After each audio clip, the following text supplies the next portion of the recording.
So this is the part 4 of Photoshop course and this is gonna be all about selection tools. So resources के लिए तुम्हें मेरे Discord server का link नीचे description में मिल जाएगा, तो उसको ज्वाइन करके तुम वहाँ से इस कोर्स में जितने भी रिसोर्सेज यूज़ हुए हैं और उसके अलावा भी कुछ हेल्पफुल रिसोर्सेज तुम्हें मिल जाएंगे डिस्कॉर्ड सर्वर पर। सो join the Discord server now.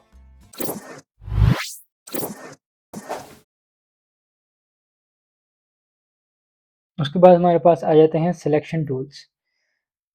Selection है किसी भी ऑब्जेक्ट की, किसी भी चीज़ की सिलेक्शन लेने के लिए हमारे पास ये तीन, किसी भी चीज़ की या किसी भी ऑब्जेक्ट की सिलेक्शन लेने के लिए हमारे पास ये तीन टूल्स हैं उसके सिलेक्शन के लिए, तो उनको हम देखेंगे। और अगर एक और चीज़ के, अगर ये आपको टूल बार के ऊपर एक छोटा सा एरो नज़र आ रहा है, तो अगर मैं इसको क्लिक करूं तो ये सेम टूल बार दो कॉलम्स में डिवाइड हो जाएगा। अगर मैं दोबारा इस पर क्लिक करूँगा तो वो वापस एक ही कॉलम में आ जाएगा।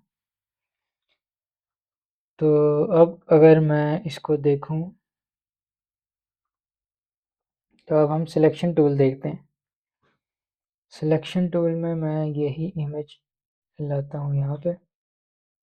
सिलेक्शन टूल है, अब ये है कि सिलेक्शन, अब अगर हमें इस इमेज का कुछ पार्ट चाहिए और बाकी हिस्सा हमें नहीं चाहिए, अगर मुझे इस इमेज का कुछ पार्ट चाहिए तो मुझे उस पार्ट की सिलेक्शन लेके बाकी हिस्सा रिमूव करना पड़ेगा। वो मैं कैसे करूँगा? वो मैं करूँगा यहाँ से, पहले हम देखते हैं ये सिलेक्शन, ये है शेप सिलेक्शंस।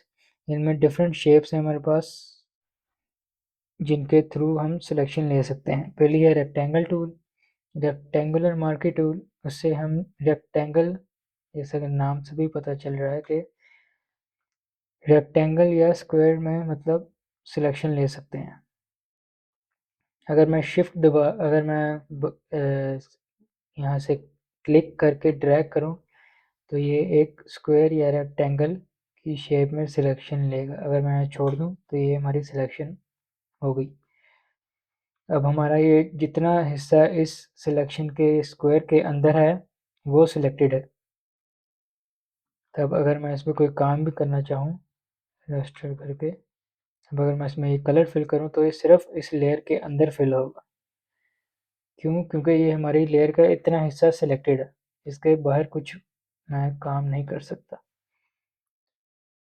तो अब अगर मैं ये इसको चाहता हूँ कि ये सिर्फ स्क्वायर में, मतलब इसकी जब ये मैं सिलेक्शन लूँ तो ये इसकी रेशो 1/1 ही रहे, मतलब ये प्रॉपर स्क्वायर में सिर्फ बड़ा छोटा हो। उसके लिए मैं करूँगा शिफ्ट दबा के सिलेक्शन लूँगा तो ये देखो, ये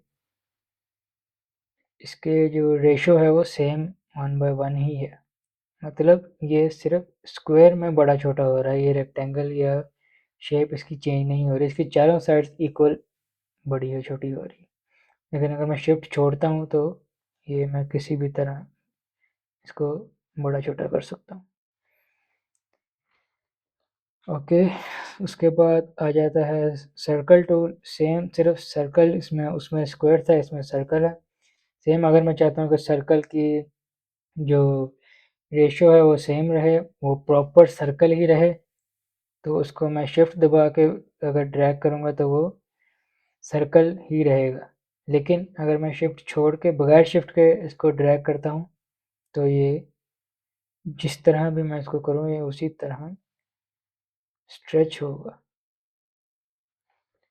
ठीक है, तो अगर आप चाहते हो, अगर तुम लोग चाहते हो कि तुम्हारी सिलेक्शन की रेशो सेम रहे, तो शिफ्ट दबा के उसको ड्रैग करो या सिलेक्शन को बनाओ। उसके बाद है सिंगल रो मार्की। इसका मतलब रो, हमारे पास सिंगल रो आ जाएगी। और अगर कॉलम मार्की में हमारे पास कॉलम, इसमें सिर्फ मैं क्लिक करूँ तो ये हमारे पास कॉलम आ जाएगा। इसमें रो में अगर मैं सिर्फ क्लिक करूँ तो मेरे पास रो आ जाएगी। अब इन सिलेक्शन टूल्स में तुम लोगों को दिख रहा होगा कि ऊपर मेरे पास कुछ ऑप्शंस हैं। ये ऑप्शंस क्या हैं, अब इनको देखते हैं। सबसे पहला ये है, ये by default new selection select होगा। इसका क्या है कि अगर मैं एक सिलेक्शन बनाऊँ, उसके बाद अगर मैं एक और सिलेक्शन बनाऊँ तो वो न्यू सिलेक्शन बनती है और पुरानी वाली ख़त्म हो जाती है ऑटोमेटिकली। लेकिन अगर मैं चाहता हूँ कि मैं ये सिलेक्शन बनाऊँ और इसके साथ ही एक और सिलेक्शन बनाऊँ और ये वाली ख़त्म ना हो, उसके लिए मैं करूँगा ये यूनियन, मतलब ऐड टू सिलेक्शन। उसके लिए मैं करूँगा इसके ऊपर होवर करके, आप किसी भी चीज़ के ऊपर होवर करेंगे तो उसका आपको नाम नज़र आ जाएगा। तो इसके लिए मैं करूँगा ऐड टू सिलेक्शन, इस पर क्लिक करूँगा तो ये सिलेक्ट हो जाएगा। तो अब अगर मैं एक और सिलेक्शन लूँगा कहीं भी, तो वो जितनी भी सिलेक्शन लूँगा पुराने वाली गायब नहीं होगी, वो उसमें ऐड होंगी सिलेक्शन। अगर मैं इसके अंदर भी ये सिलेक्शन लूँ तो वो इसी में ऐड हो जाएगी। जैसे कि ये देखो, इनमें ये ऐड हो ही जा रही है सिलेक्शन। इस तरह से अगर हमें सिलेक्शन लेनी है मल्टीपल, तो हम इस तरह से कर सकते हैं। जैसे कि इसमें देखें, अगर मुझे अभी सारे बॉक्सेस क्यूब्स अलग अलग सेलेक्ट करने हैं तो मैं इनमें अलग अलग सिलेक्शन ले सकता हूँ इस तरीके से। और अगर मैं चाहता हूँ कि मैं ये सिलेक्शन लूँ और इसके सेंटर से मैं एक और सिलेक्शन लेकर उसको रिमूव कर दूँ, तो मैं ये टूल यूज़ करूँगा जो है subtract from selection. Subtract from selection, जैसे कि नाम से भी पता लग रहा है कि ये इस सिलेक्शन में से माइनस कर देगा जो मैं नई सिलेक्शन बनाऊँ। जैसे अभी ये सिलेक्शन है, इसमें से ये माइनस कर देगा।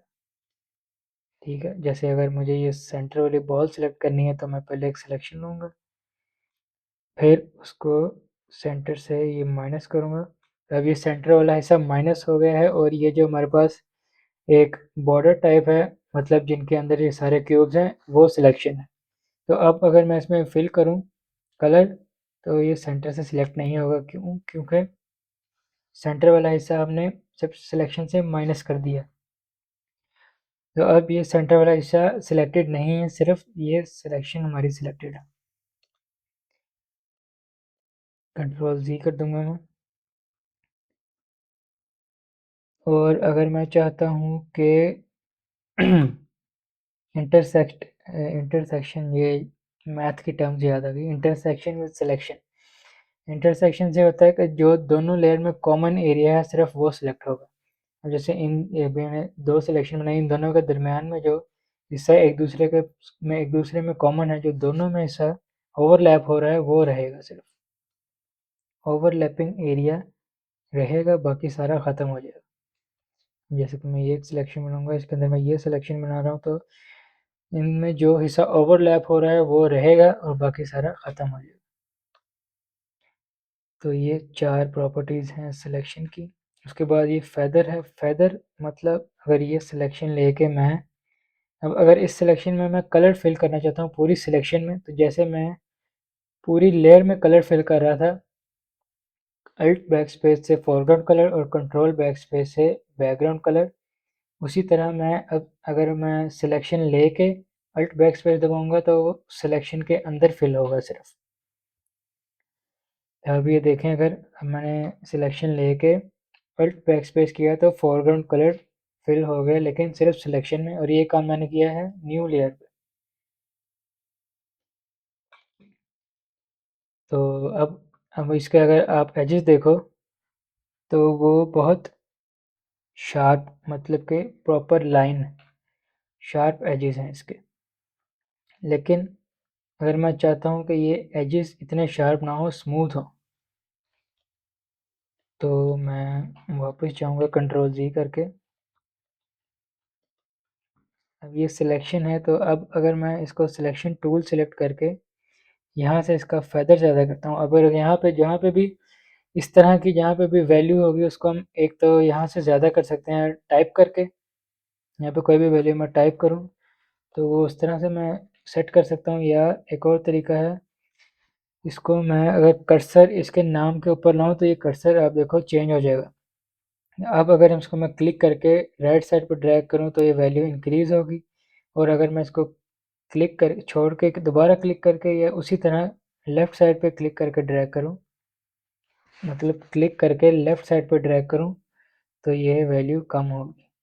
सेम अब अगर मैं चाहता हूँ कि ये पॉइंट में ना आ जाए, क्योंकि अगर हम पॉइंट में वैल्यू ना आ जाए 1 2 3, अगर मैं इसको ऐसे ड्रैग करूँ तो आप देखोगे पॉइंट में जा रही है वैल्यू। तो अगर मैं चाहता हूँ कि ये वैल्यू पॉइंट में ना जाए, 1 2 3 इस तरह इंक्रीज हो, तो मैं शिफ्ट दबा के इसको इंक्रीज करूँगा। अगर मैं शिफ्ट दबा कर रहा हूँ तो ये पॉइंट में नहीं जा रही।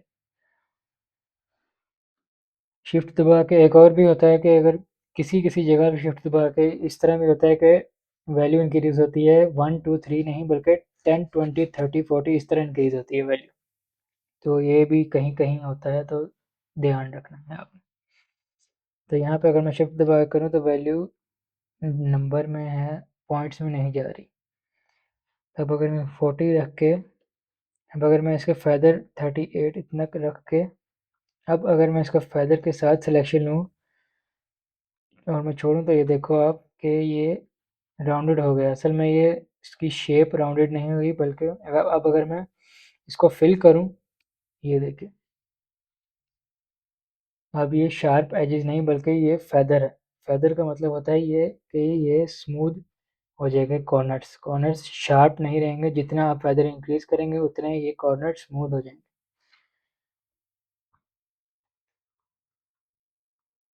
अब अगर मैं फेदर मज़ीद ज़्यादा करके इसको दोबारा करूँ फिर, ये देखें कॉर्नर और मज़ीद स्मूथ हो गए।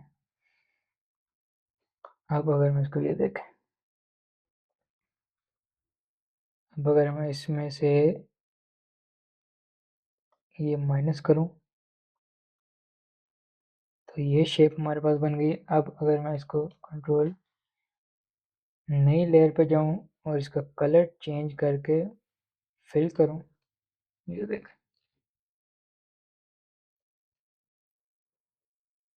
इस तरह से आप शेप्स बना सकते हो डिफरेंट। मैंने इसमें क्या किया, इसमें मैंने जो सिलेक्शन ली थी फेदर के साथ सिलेक्शन ली थी, उसमें से मैंने एक नई सिलेक्शन माइनस कर दी। अब अगर मैं ये सिलेक्शन फेदर बिल्कुल ज़ीरो करके माइनस करूँ तो ये मेरे पास वो स्मूथनेस नहीं आई। ये देख, जो सिलेक्शन हमारे पास फेदर के साथ थी वहाँ पे स्मूथ है, लेकिन जहाँ पे मैंने फेदर ज़ीरो करके सिलेक्शन की वहाँ पे ये शार्प एजेस, वहाँ पे स्मूथ नहीं है। तो जहाँ पे हमें स्मूथ एजेस चाहिए वहाँ पे हम फेदर इंक्रीज करेंगे।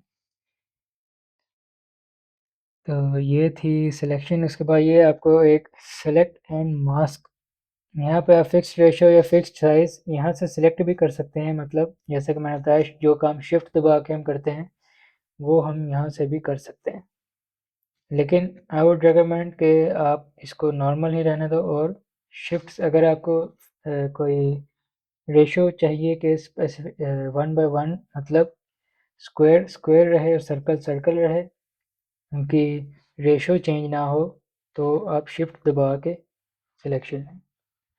उसके बाद ये सिलेक्ट एंड मास्क है, इसको हम बाद में देखेंगे क्योंकि it can be a little too much for now, तो इसको हम बाद में देखेंगे।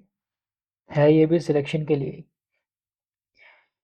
उसके बाद दूसरा जो है वो है ये, इसमें आ जाता है हमारे पास lasso tool, polygon, magnetic and selection brush tool.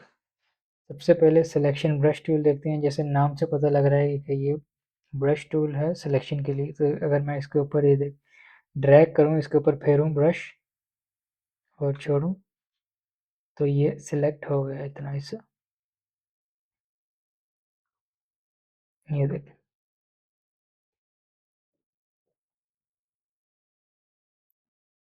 I don't know the reason why I would do this, but it's a selection। Selection कब होगी, जब आपको इस तरह से लाइन्स नज़र आएंगी ये वाली, इसका मतलब कि ये सिलेक्शन है आपकी। जहाँ पे भी आपको इस तरह की लाइन नज़र आएंगी इसका मतलब वो सिलेक्शन है।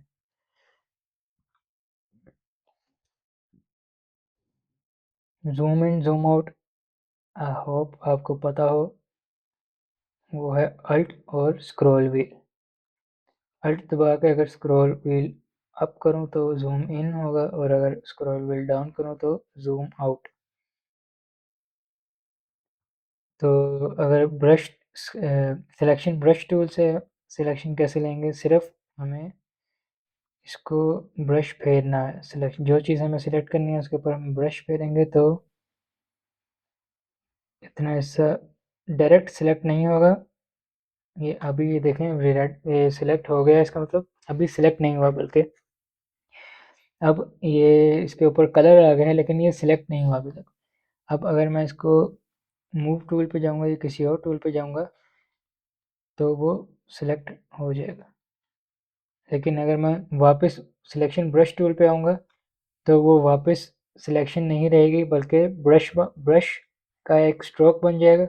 अब अगर इसमें मज़ीद ऐड करना चाहूँ तो मैं मज़ीद ऐड भी कर सकता हूँ या सब्ट्रैक्ट भी कर सकता हूँ। जैसा कि आप ऊपर देख सकते हो कि यहाँ पे है सब्ट्रैक्ट का ऑप्शन। तो अगर मैं यहाँ से सब्ट्रैक्ट पर क्लिक करके इसको कुछ रिमूव करना चाहता हूँ तो मैं उतना हिस्सा ब्रश फेर के यहाँ से रिमूव कर दूँगा। अब ये जो वापस मैं 1 मिनट के लिए वापस जाऊँगा यहाँ पे, जो हमने ये 4 ऑप्शन देखे थे, add to selection, subtract from selection और इंटरसेक्ट। इन चीज़ों को अगर हमें यहाँ से इनका शॉर्टकट ये है कि अब अगर मैं इसमें ऐड करना चाहता हूँ दूसरी सिलेक्शन, तो मैं यहाँ से सिलेक्ट किए बगैर कैसे कर सकता हूँ। वो मैं ऐसे करूँगा कि मैं ये न्यू सिलेक्शन ही सिलेक्ट रखूँगा। लेकिन अब अगर मैं बगैर कुछ किए न्यू लेयर बनाऊँगा तो पुरानी ख़त्म हो जाएगी।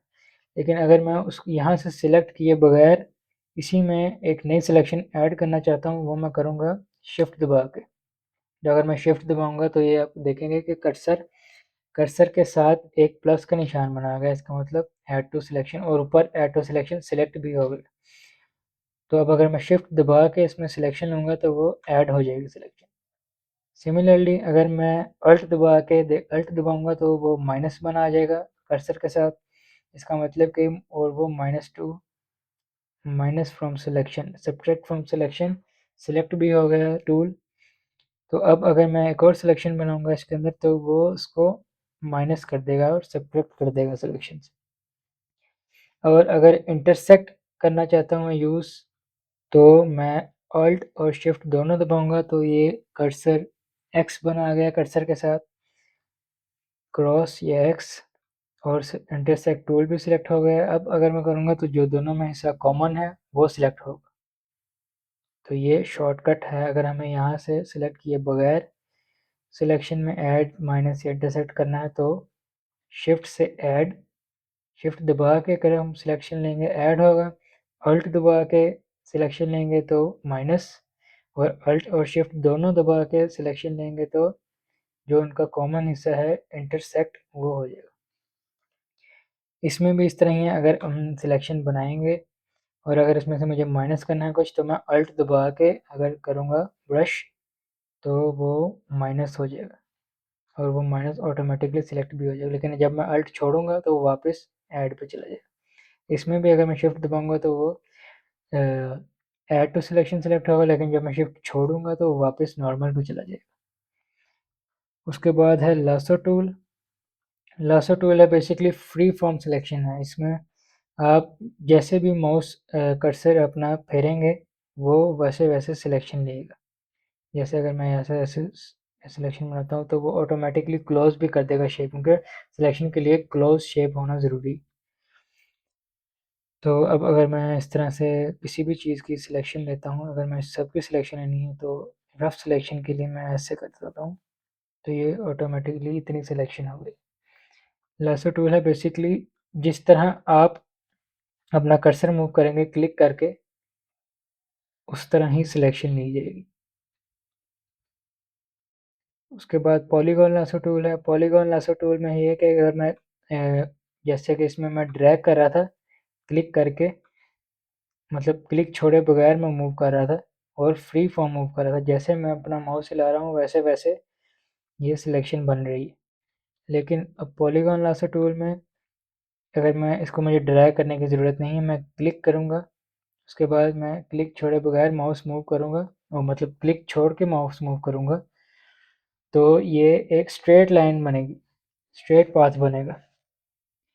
पॉलीगॉन लासो टूल में हमारे पास स्ट्रेट लाइंस में सिलेक्शन बनती है इस तरह से। अब अगर मैं यहाँ पे ये स्ट्रेट लाइन बन रही है, बस मैं यहाँ पे लाकर दोबारा क्लिक करूँगा तो वहाँ पे एक पॉइंट बन जाएगा, और वहाँ से मैं अगर दोबारा क्लिक करके छोड़ के क्लिक फिर मूव करूँ तो दोबारा स्ट्रेट लाइन में ही बनेगी। अब अगर मैं यहाँ से ये क्यूब सिलेक्ट करना चाहूँ तो यहाँ से मैं क्लिक करूँगा, फिर यहाँ से क्लिक, आपको होल्ड करने की ज़रूरत नहीं है, यहाँ पे आपको होल्ड नहीं करना, यहाँ पे आपको क्लिक करके छोड़ देना है, फिर यहाँ पे आके दोबारा क्लिक करना है, फिर यहाँ पे आके दोबारा क्लिक करेंगे, यहाँ पे दोबारा क्लिक करेंगे, इस तरह से पॉइंट्स बना के। तो अब अगर मैं यहाँ पे देखें, यहाँ पे हमारे पास आखिरी पॉइंट है, अब यहाँ पे फाइनल अगर मैं करूँगा यहाँ पे सिलेक्शन हो जाएगी। ठीक है, अब अगर मैं यहाँ पे सिलेक्शन दोबारा लूँ और मैं आखिरी पॉइंट पर जाकर डबल क्लिक करूँ तो वो ऑटोमेटिकली सिलेक्शन कंप्लीट कर देगा। किसी भी पॉइंट पर जाकर अगर मैं यहाँ यहाँ पर डबल क्लिक कर दूँ, जिस भी पॉइंट पर मैं डबल क्लिक कर दूँगा वो वहाँ पे एक स्ट्रेट लाइन बना के सिलेक्शन खुद ही कंप्लीट कर देगा। और सिलेक्शन को डीसेलेक्ट करने के लिए कंट्रोल प्लस डी, या फिर कंट्रोल प्लस डी, या फिर अगर ये सिलेक्शन है इसको मैं चाहता हूँ डीसेलेक्ट करना तो राइट क्लिक करके ये डीसेलेक्ट, और इसका शॉर्टकट है control plus D, control plus D. Right, उसके बाद है हमारे पास magnetic lasso tool. Magnetic lasso tool क्या करता है कि ये जब अगर मुझे ये सिलेक्शन बॉल सिलेक्ट करनी है तो मैं इसको यहाँ पे क्लिक करके छोड़ दूंगा और इसको इसके बॉल के एजिस पे रख के ड्रैग करूँगा, मतलब बगैर क्लिक किए सिर्फ मैं इसको ऐसे ड्रैग करूँगा तो ये ऑटोमेटिकली उसके साथ मैग्नेट की तरह उसके साथ चिपकता रहेगा बॉल के साथ। ये देखिए ऑटोमेटिकली फाइंड कर रहा है कलर्स और उसके साथ मैग्नेट की तरह चिपकता जा रहा है। इस तरह से अब मैं इसको रफली सिलेक्ट कर लेता हूँ। यहाँ पे लाकर मैं फाइनल जो वापस उसी पॉइंट पे जहाँ से हमने शुरू किया था वहाँ पे लाकर क्लिक करूँगा तो वो सिलेक्शन कंप्लीट हो जाएगी। अब इसमें भी सेम वही फेदर का ऑप्शन है, अगर मुझे स्मूथ एजेस नहीं चाहिए, स्मूथ एजेस चाहिए, हार्ड एजेस नहीं चाहिए तो मैं फेदर इंक्रीज कर दूंगा। उसके बाद एंटी एलियास है, इसको आप टिक ही रहने दें। विड्थ और कॉन्ट्रास्ट इसको भी ऐसे ही रहने दें सब कुछ। अब यहाँ पे फ्रीक्वेंसी है, फ्रीक्वेंसी है मतलब कि किस फ्रीक्वेंसी के साथ ये जो पॉइंट्स ऐड कर रहा है ये सिलेक्शन के, ये किस फ्रीक्वेंसी के देखे। अब यहाँ पे फ्रीक्वेंसी 20 है तो इसने इतनी देर बाद इतनी डिस्टेंस के बाद दूसरा पॉइंट ऐड किया है।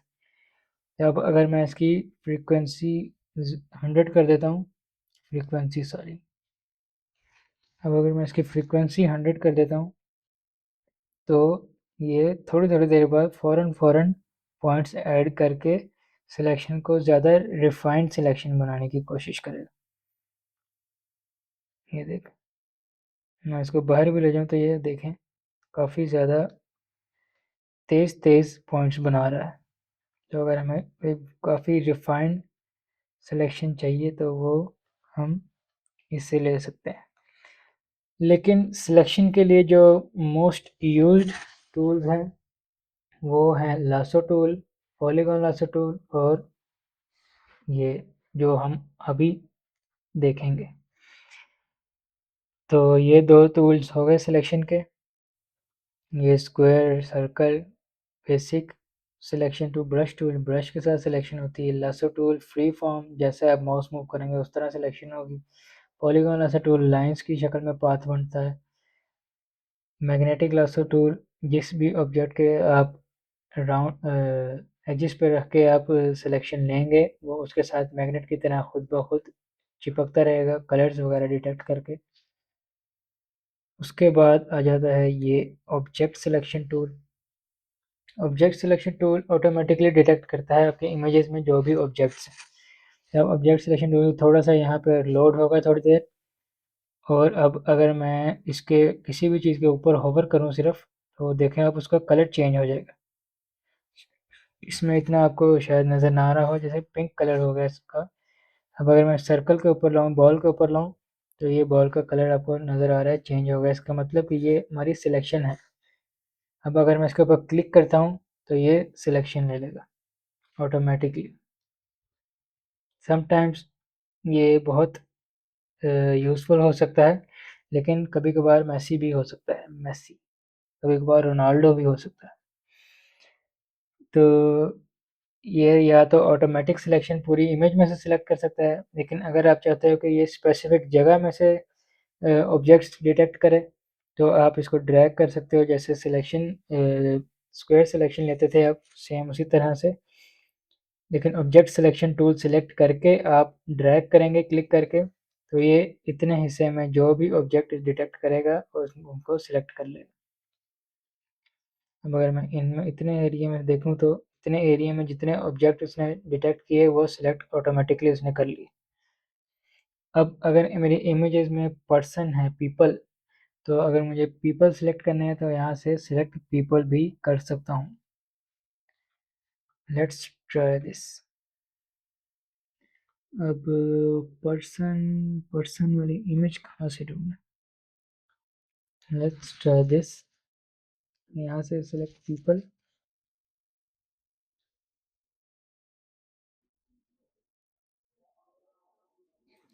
ये देखें, अब इसने पीपल पर्सन को डिटेक्ट करके उसकी सिलेक्शन लेने की कोशिश की, लेकिन ये शायद ये इफ़ेक्टिव हो सकता है अगर फेस, क्योंकि फेस के साथ बॉडी को बेहतर तरीके से डिटेक्ट कर सकता है। इसमें आपके पास मज़ीद ऑप्शन भी आए हैं, मज़ीद ऑप्शन भी हैं।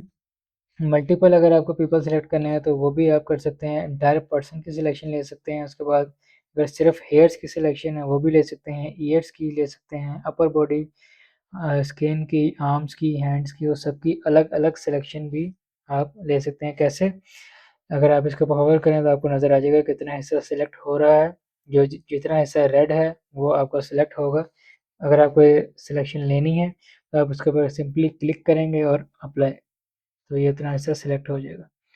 और अगर आप डायरेक्टली भी इनके ऊपर होवर करेंगे, तो तब भी आप सिलेक्शन स्पेसिफिक पार्ट को ही सिलेक्ट कर सकते हैं। जैसे मैंने कंट्रोल डी करके वो सिलेक्शन ख़त्म कर दी। अब अगर मैं चाहता हूँ सिर्फ बाजू सेलेक्ट करूँ, तो मैं बाजू के ऊपर अगर होवर करूँ, तो वो हमें दिखा रहा है कि इतना हिस्सा सिलेक्ट हो जाएगा बाजू। अब अगर मैं इसके ऊपर होवर करके क्लिक करूँ, तो उतना हिस्सा खुद ही सिलेक्ट हो जाएगा। ओके। उसके बाद है option sample all layers. Sample all layers मतलब कि मल्टीपल लेयर्स अगर हमारे पास हैं, जैसे कि ये एक लेयर है, उसके बाद एक और नीचे लेयर है, तो अब अगर मैं सिलेक्शन इसी की कॉपी ले लेता हूँ बोल के। अब अगर मेरे पास ये दो लेयर्स हैं, अब अगर मैं इसमें सैम्पल ऑल लेयर्स करूँ, तो ये पूरी हर लेयर में जितने भी इमेजेस हैं, मतलब सिर्फ इस लेयर में नहीं बल्कि पूरी डॉक्यूमेंट में जितनी भी लेयर्स हैं, उनमें जितने भी लोग हैं उन सबको डिटेक्ट करने की कोशिश करेगा। जैसा कि तुम लोग देख सकते हो कि इसमें यहाँ पे सेम सिलेक्शन ले रहा है, लेकिन अगर नीचे वाली लेयर पे जाऊँ, तो उसकी भी सेम सिलेक्शन ले रहा है।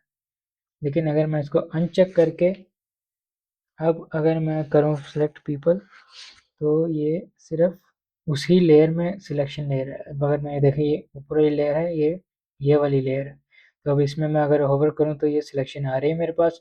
लेकिन अगर मैं ऊपर वाली लेयर में जाऊँ, तो ये सिलेक्शन नहीं दे रहा। क्यों? क्योंकि सैम्पल ऑल लेयर्स अनचेक है, तो सिर्फ ये सिलेक्टेड लेयर्स पे ही सिलेक्शन ले रहा है। तो जहाँ पे भी सैम्पल ऑल लेयर्स का ऑप्शन आएगा, उसका यही मतलब है कि ऑल लेयर्स इफेक्ट हो रही हैं, सिर्फ एक लेयर नहीं इफेक्ट हो रही। उसके बाद आ जाता है हमारे पास सेलेक्ट सब्जेक्ट। ये हम दूसरे में देखेंगे, क्विक सिलेक्शन। सेम इसी में भी आ रहा है सेलेक्ट सब्जेक्ट। इसी इमेज पे देख लेते हैं हम। क्विक सिलेक्शन टूल लूँ अगर मैं, तो इसमें यहाँ पे होगा आपका बाय डिफ़ॉल्ट। तो इसमें अब अगर इसका साइज़, जैसा कि तुम लोग को इसमें यहाँ पे सर्कल एक नज़र आ रहा है सिलेक्शन का, तो ये सर्कल के थ्रू हम सिलेक्शन लेंगे क्लिक करके ड्रैग करके। लेकिन अब अगर मुझे इसको बड़ा या छोटा करना है वो मैं कैसे करूँगा, अल्ट कंट्रोल और राइट क्लिक दबा के ड्रैग करूँगा, राइट क्लिक, अल्ट कंट्रोल और right click drag. Okay, alt control दबा के राइट क्लिक दबा के ड्रैग करूँगा, राइट साइड पे ड्रैग करूँगा तो ये बड़ा हो जाएगा, लेफ्ट साइड पे ड्रैग करूँगा तो ये छोटा हो जाएगा। और अगर मैं इसको ऊपर को ड्रैग करूँगा तो ये इसकी हार्डनेस, जो ब्रश की हार्डनेस, जैसे ये देखें आप, जैसे कि फेदर थे, जब फेदर ज़ीरो थे तो इस तरह के हार्ड एजेस थे, जब फेदर सॉफ्ट होते थे तो इस तरह स्मूथ हो जाता था। सेम हार्डनेस भी है, अगर हार्डनेस 100% रखूँ तो ये शार्प एजेस आएंगे, और अगर मैं हार्डनेस 0 कर दूँ तो बिल्कुल सॉफ्ट एज आएंगे। और हम मोस्टली ब्रश या इस तरह की जो भी सिलेक्शन ब्रश जहाँ पे भी यूज़ करते हैं उसका हम सॉफ्ट रख के ही यूज़ करते हैं। उसके बाद इसका हम साइज़ अल्ट कंट्रोल और राइट क्लिक दबा के ड्रैग करके बड़ा छोटा करेंगे। इसका मैं साइज़ इतना साइज़ रख के, अब अगर मैं यहाँ पे इसको क्लिक करूँगा अगर सिर्फ, तो देखें आप इसने आसपास का एरिया सिलेक्ट करना शुरू कर दिया। जितना साइज़ बड़ा होगा उतना बड़ा ये सैंपल लेगा सिलेक्शन का, जितना छोटा मैं साइज़ रखूँगा क्लिक करूँगा उतना ही छोटी सिलेक्शन बनाएगा। और एक और तरीका, अगर मैं इसको यहाँ क्लिक करके ड्रैग करूँ तो भी साथ साथ सैंपल लेके साथ साथ सिलेक्शन लेता रहेगा, इस तरह से। अब सेम इसमें भी ऊपर मेरे पास 3 ऑप्शन हैं। अच्छा, तो ये by default I think plus पे ही होगा आपका। तो अब अगर आप इसको यहाँ से ऐसे सिलेक्शन लें और माउस छोड़ के दोबारा सिलेक्शन लें तो वो उसी के साथ सिलेक्शन बनेगी, उसी के साथ कनेक्टेड ही रहेगी। और लेकिन अगर आप चाहते हैं कोई माइनस करना तो आप या तो यहाँ से सिलेक्ट करके माइनस कर सकते हैं, या तो आप सिमिलरली शॉर्टकट जैसे पहले यूज़ किया वैसे अल्ट दबा के माइनस कर सकते हैं या शिफ्ट दबा के प्लस कर सकते हैं। जैसे हर सिलेक्शन में यही है कि शिफ्ट दबाएंगे तो प्लस ऐड हो जाएगा सिलेक्शन में, अल्ट दबाएंगे तो माइनस होगा सिलेक्शन से। तुम लोग एक और काम कर सकते हो कि मल्टीपल सिलेक्शन एक साथ यूज़ कर सकते हो। वो कैसे है कि अगर मैं ऑब्जेक्ट सिलेक्शन से सिलेक्शन लूँ इतनी, और अब अगर मुझे यहाँ पे कहीं पर स्क्वायर सिलेक्शन लेनी तो मैं वो स्क्वायर सिलेक्शन टूल करके शिफ्ट दबा के सिलेक्शन लूँगा तो वो इस सिलेक्शन में ऐड हो जाएगी। या अगर मैं कहीं और भी लूँगा तो वो शिफ्ट दबा के लूँगा तो नई सिलेक्शन उसी में ऐड हो जाएगी। सिमिलरली अगर मैं माइनस अल्ट दबा के सिलेक्शन लूँगा तो वो इसमें से माइनस हो जाएगी। लासो टूल से फ्री फॉर्म सिलेक्शन है, तो इससे भी अगर मैं अल्ट दबा के करूँगा तो माइनस हो जाएगी, शिफ्ट दबा के करूँगा तो ऐड हो जाएगी। और अल्ट शिफ्ट दोनों दबा के करूँगा तो इंटरसेक्ट जो कॉमन एरिया है वो सिलेक्ट होगा, बाकी सारा डीसिलेक्ट हो जाएगा। और डीसिलेक्ट करने का शॉर्टकट क्या था, कंट्रोल डी या राइट क्लिक करके डीसिलेक्ट। उसके बाद इन्वर्स, इन्वर्स क्या है, राइट जैसे कि सिलेक्शन लेके राइट क्लिक करो तो यहाँ पे मुझे दिख रहा है सिलेक्ट इन्वर्स। इन्वर्स मतलब है ये जो सिलेक्शन है इस वक्त ये हमारे पास इसका अंदर वाला हिस्सा सिलेक्टेड है। जैसे मैं न्यू लेयर बना के अगर फिल करूँ तो ये जितनी सिलेक्शन के अंदर वाला हिस्सा सिलेक्टेड है। अब अगर मैं इसको कंट्रोल जी करके इन्वर्ट करूँ, राइट क्लिक करके सिलेक्ट इन्वर्स, तो अब आपको नज़र आएगा कि यहाँ पे भी सेम लाइन आ गई है। तो इसका मतलब कि जो हमारी सिलेक्शन थी उसका उल्टा सिलेक्ट हो गया, मतलब वो सिलेक्शन नहीं सिलेक्ट हुई, उसके अलावा जो बाकी इमेज है वो सिलेक्टेड है। अब अगर मैं इस पर ब्रश फेरूँ तो ये देखें, जैसे कि हमारी जो सिलेक्शन थी उसका जो बाहर वाला सारा हिस्सा है वो सब सिलेक्ट है और वो सिलेक्शन नहीं सिलेक्ट। अब अगर हम दोबारा से मैं इसको इन्वर्ट करूँ, वापस सिलेक्ट इन्वर्स करूँ तो वापस वही सिलेक्शन हमारे पास सिलेक्ट है और बाकी बाहर वाला हिस्सा नहीं select. It is quite simple. उसके बाद मैजिक वॉन्ड टूल जो आपकी इमेज में सेम कलर है उसको ऑटोमेटिकली सिलेक्ट करेगा। वो कैसे, जैसे कि अभी सारा ब्लैक है तो अब अगर मैं इस पर क्लिक करूँ सिर्फ ब्लैक पे, वो ऑटोमेटिकली सारा ब्लैक सिलेक्ट होगा। सिमिलरली अगर मैं यहाँ पे क्लिक करूँ तो जो उसको पूरी इमेज में वो सिमिलर कलर सिलेक्ट हो जाएंगे। इसमें भी सेम, अगर मैं क्लिक करके दोबारा क्लिक करूँ तो न्यू सिलेक्शन बन जाएगी, शिफ्ट दबा करूँ तो ऐड हो जाएगी, अल्ट दबा करूँ तो माइनस हो जाएगी, अल्ट शिफ्ट दबा करूँ तो इंटरसेक्ट हो जाएगी। उसके बाद इसमें भी टॉलरेंस है, अगर टॉलरेंस ज़्यादा करें तो ज़्यादा डार्क एरिया वो कलर, उसकी कलर पिकर की जो रेंज है वो बढ़ जाएगी। मतलब पहले कम टॉलरेंस पे वो सिर्फ ब्लैक उठा रहा था, ये देखें। लेकिन अगर मैं टॉलरेंस ज़्यादा करूँ तो वो ब्लैक के साथ जो डार्क ब्राउन या जो मज़ीद डार्क कलर्स हैं वो भी पिक करेगा। ये देखें। तो टॉलरेंस इसकी इंक्रीज़ होगी तो वो डार्क कलर्स उठाएगा ज़्यादा। सैंपल ऑल लेयर्स अगेन, अगर मैं सैंपल ऑल लेयर्स करूँ तो ये पूरी पूरी जितनी भी लेयर्स हैं उन सब में से ये कलर सेलेक्ट करेगा।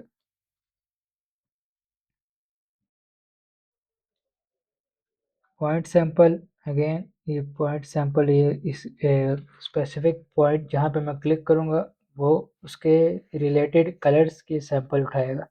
लेकिन अगर मैं एवरेज करूँ जैसे 5x5 तो ये 5x5 पिक्सल का बॉक्स सिलेक्ट करके उसके हिसाब से आसपास से सिमिलर कलर्स के थ्रू सैंपल उठा के सिलेक्शन बनाएगा।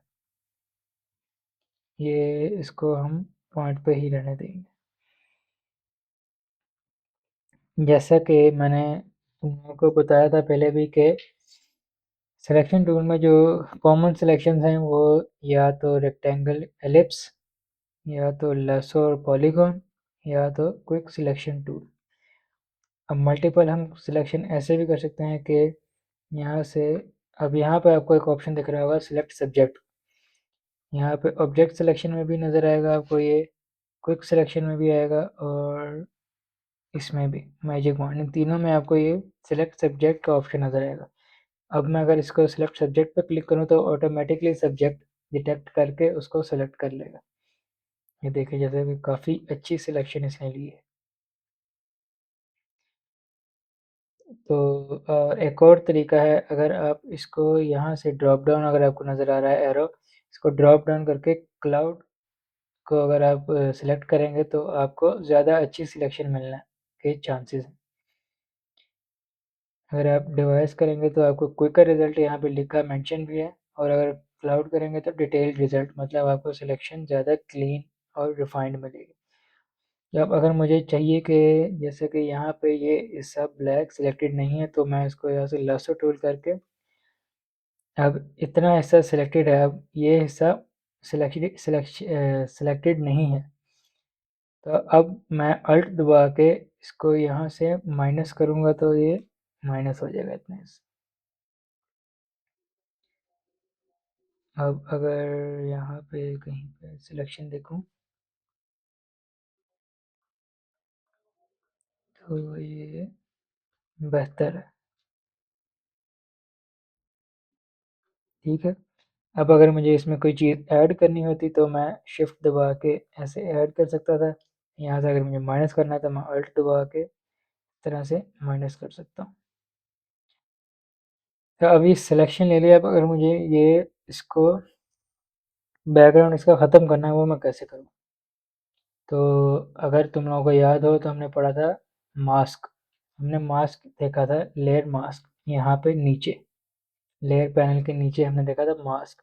तो अब अगर मैं ये सिलेक्शन लेके और ये लेयर सिलेक्ट करके अगर मैं मास्क पे क्लिक करूँगा तो वो जितनी सिलेक्शन थी हमारी उसको वाइट कर देगा लेयर मास्क पे, और जो बाकी हिस्सा है उसको ब्लैक कर देगा। और ब्लैक का मतलब, लेयर मास्क पे ब्लैक का मतलब होता है रिमूव, मतलब लेयर मास्क पे जो ब्लैक हिस्सा है वो आपको नज़र नहीं आता और जो वाइट हिस्सा है वो विजिबल होता है।